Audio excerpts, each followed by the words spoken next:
অনেক অসুবিধা শুধু পাশে এটা হতে চাই কিন্তু হচ্ছে না বুঝছেন। সেক্ষেত্রে এখন আমি আমার এলাকার বাইরেকে নিয়ে আমি আসছি যাতে আমার এই রাস্তাটা দূর হয়। অনেক মানুষের ভোগান্তি ওটা একদম একটা সাইকেল নিয়ে যাওয়াও কষ্ট এরকম দুর্ভোগ অবস্থা আছে।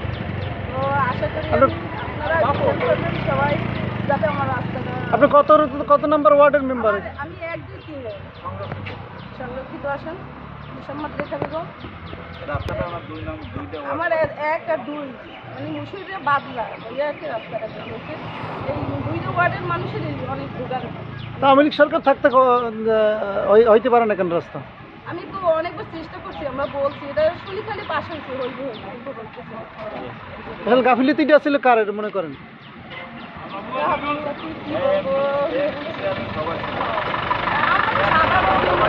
সাধারণ আমি একজন সদস্য, আমাদের হাতে অত বড় রাস্তা নাই আর আমাদের তো মহিলা মেম্বার, আমাদের গুরুত্ব একটু কম, আমরা বললেও আর সেটা কম।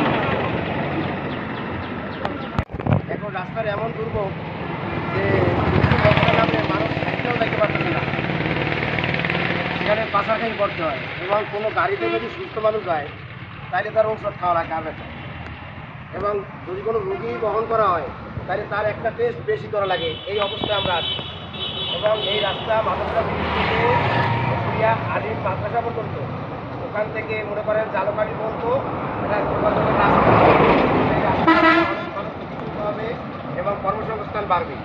এবং এই রাস্তাটির জন্য আমাদের অনেক দাবি দেওয়া ছিল, কিন্তু জনপ্রতিনিধি আসছে আর গেছে, অথচ এই রাস্তাটি